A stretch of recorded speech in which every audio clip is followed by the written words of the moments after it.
What's going on, guys? It's Michael here and welcome back to Fudge Muppet. Today I'm here to bring you our latest remastered build for Skyrim, and this build flips the traditional race and class combos on their heads. With a fully fleshed out backstory, revamped roleplaying, and a refined skill set and playstyle, this is the Sorcerer. The Sorcerer differs from his Orc brothers and sisters because he is a master of the arcane arts, not of the Warhammer. The Sorcerer takes everything that makes an Orc so intimidating and powerful and combines it with the masterful application of magic to take down everything that messes with him. And in Skyrim, where Orcs and magic users are two of the least liked groups in society, the Sorcerer has plenty of enemies. The Sorcerer learned from many of the greatest mages in Cyrodiil, and he is a master of every element. He'll use frost to shatter the teeth of the most hot-headed bandit one moment, before electrifying a mage with high voltage shock magic, leaving one frozen solid and the other flailing about in a fit of pain. And if you think he's frail and weak like some spellcasters, you'd be gravely mistaken, as this Orc casts his spells from within a perfectly crafted suit of Daedric armor. Before we get into the build, don't forget that timestamps can be found in the description just below for any video navigation needs. But without any further ado, let's get right into the Sorcerer's race, standing stone, and stats. The Sorcerer is an Orc, which means he can use his Berserker Rage to take half damage and do double damage for 60 seconds once per day. Unfortunately, this doesn't apply to spells, but it will add to his already impressive durability. On top of this, his Awesomer Blood grants him a bonus of +10 to heavy armor and +5 to enchanting and smithing, which will come in handy as you play the build. Early on, use the Mage Stone to focus on leveling your arcane skills, but then switch up to the Atronach. You may have to recast the occasional Atronach at no extra spell cost, but this is so worth it for the 50% spell absorption against foes, which makes up for the lack of alteration used by the Sorcerer. We've replaced that with smithing. With the Atronach Stone covering magical defense and smithing and heavy armor covering physical, you'll have no weak spots. The Sorcerer's stat spread will be 50% health and 50% magicka, but when you can get about 75% destruction cast cost reduction with enchanting, you can focus on improving your health from then on.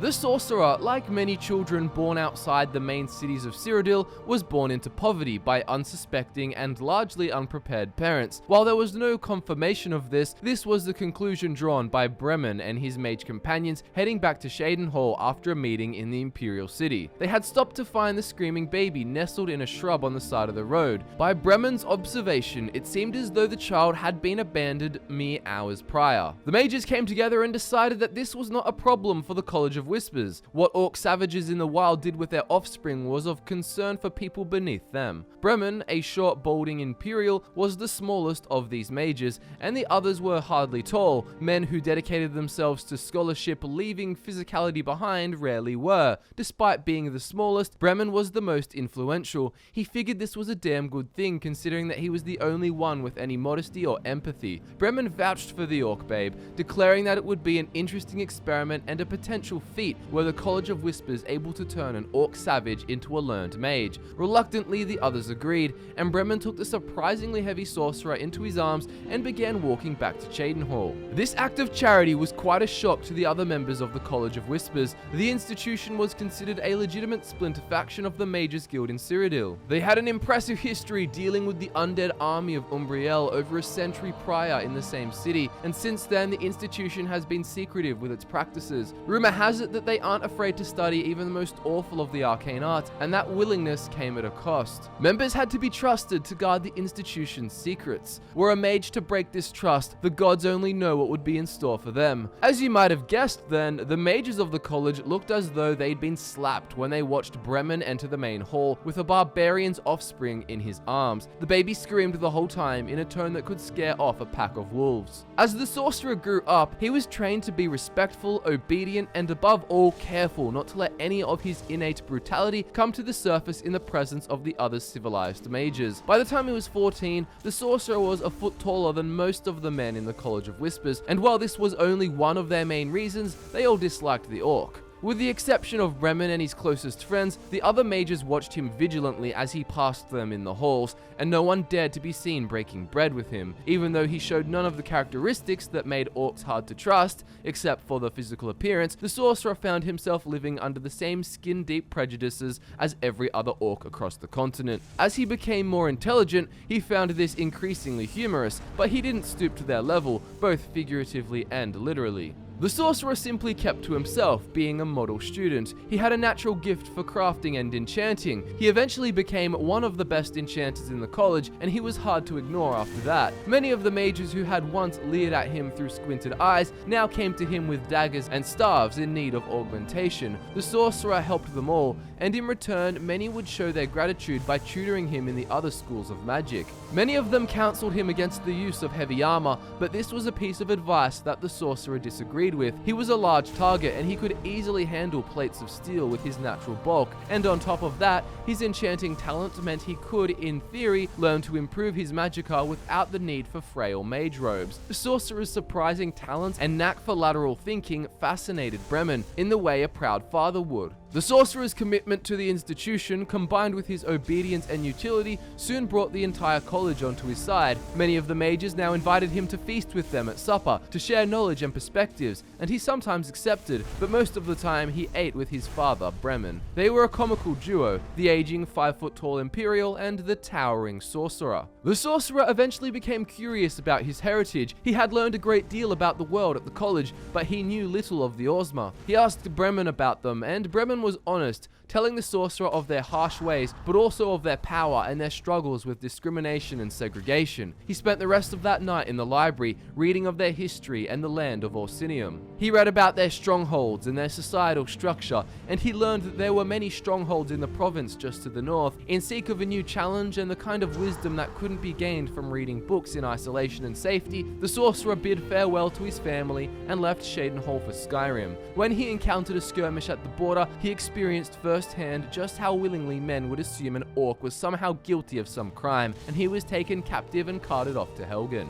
If his race wasn't enough reason to be side-eyed by the northern folk, the fact he was quite clearly a mage guaranteed their disdain. The sorcerer escapes Helgen and will be far more vigilant when dealing with strangers. He's not going to blindly give the benefit of the doubt to people who won't do the same for him. Once he has got his bearings, he will seek out the nearest orc stronghold in hopes of finding kin who would welcome and accept him. That turns out to be wishful thinking. While his race initially grants him a positive first impression, they will soon shun him for his lack of skills with weapons. They respected power, physical power above all else, and they have no interest in those who choose magic, even if they are orcs, so turned away by his own kin for his arcane ability, and frowned upon by everyone else in Skyrim for that reason and for his appearance, the sorcerer will realize he's very much on his own in Skyrim. Therefore, he will seek out the College of Winterhold, where he can gain their respect as he did with the College of Whispers before improving his magical knowledge. As for factions, the sorcerer will prioritize the College of Winterhold, of course. Other than this though, the main story and the Dragonborn DLC will be great for the sorcerer. The people of Skyrim don't really like the sorcerer, so what better way to protect him and earn their love than by becoming their fabled hero, the Dragonborn. Also, the College of Whispers are known for their studies of the origins of dragons, so there is a part of him that would love to tap into this knowledge for their sake too. The Dawnguard DLC is also an option, and there is no concrete reason to fight for either side. It comes down to whether you want to play a pure or a corrupted character. You can easily justify why the sorcerer may turn darker, developing a resentment for those who constantly judge and dismiss him. After all, if they treat him like a monster, why not just become one anyway? But he is also a well-mannered, well-meaning orc raised by a good man, if you want him to stay that way. However, if you join the vampires, you'll miss out on sun spells, which make for a fun addition to the build, especially when dealing with undead, and there's no shortage of undead in Skyrim. With the sorcerer's backstory, role-playing, and factions outlined,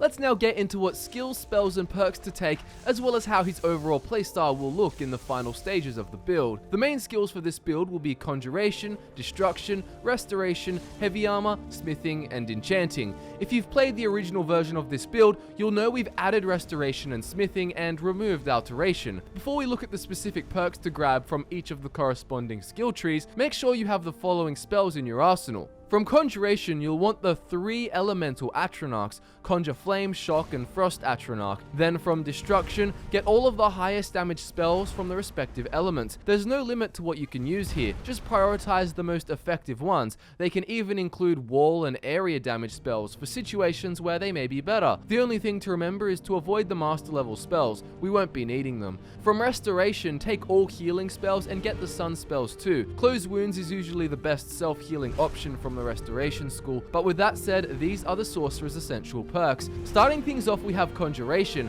and as we've mentioned, this is a school of magic that the College of Whispers takes very seriously. Living the majority of his life within their walls has given him a wealth of knowledge in this field, and he applies it in combat. From the Conjuration skill tree, take the left branch all the way up to Twin Souls, and then the right hand branch up to Expert Conjuration. With Atromancy and Elemental Potency, your Atronachs will last twice as long and will be 50% more powerful, and with Twin Souls you can summon 2 at once. Next up we have Destruction. This is the Sorcerer's primary damage dealer, and is it any surprise that an Orc is drawn to this school above all others? He may not be able to use a Warhammer effectively, but he still has the passion and ferocity to deal huge amounts of damage, and that's achieved with Destruction. From this skill tree, go for absolutely everything except for Rune Master and Master Destruction. With the first 3 branches, the Sorcerer will be just as deadly with all 3 of the Destruction elements: Flame, Frost, and Shock. This means he'll be able to smash through enemies regardless of their resistances. Learning from a variety of different skilled mages made the Sorcerer quite the all-rounder. He can handle any situation without needing a sword, a shield, or even a healing potion. From the Restoration skill tree, take the first and second branch completely, then the 4th branch up to Adept Restoration, the 5th branch up to Recovery, and then Restoration dual casting. Recovery will increase Magicka regen by 50%,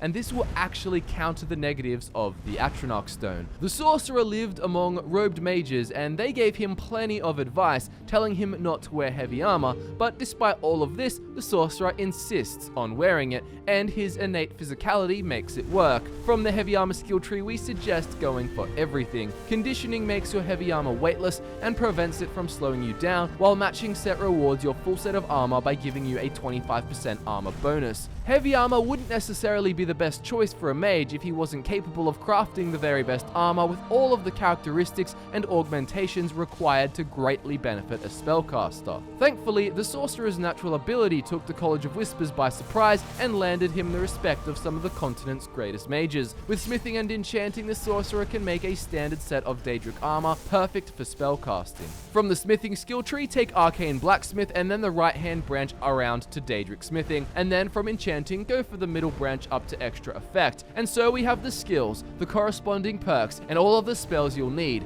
But how should you use them in action? Well, the Sorcerer has a versatile skill set, so you'll first want to choose which element to use.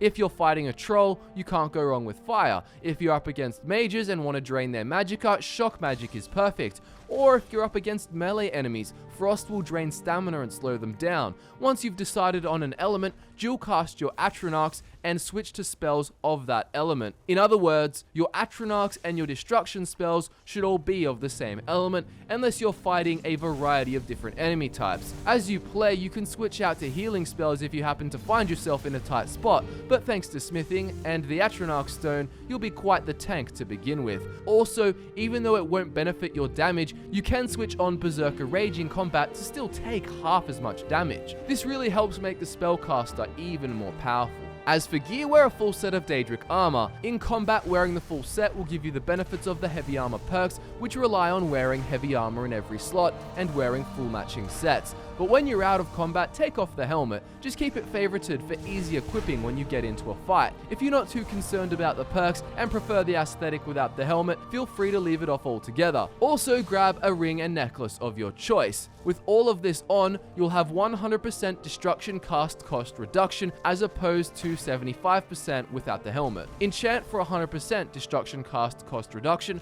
50% conjuration reduction, and 50% restoration reduction. You can spread these enchantments across the 4 applicable enchantment slots once you have extra effect. Enchant the rest of your gear with stuff like elemental resistances or magicka regen if you need it. It might also be worth it to keep a set of Fortify smithing gear handy for when you want to make the best possible set of Daedric armor. And there you have it, guys. Subscribe to Fudge Muppet if you're new to the channel, and give the video a like if you enjoyed it. Don't forget that timestamps can be found in the description below for video navigation, as well as links to our Twitter, Patreon, and other social media platforms. Thank you so much for watching. As always, guys, I'm Michael, and I look forward to nerding out with you all again very soon.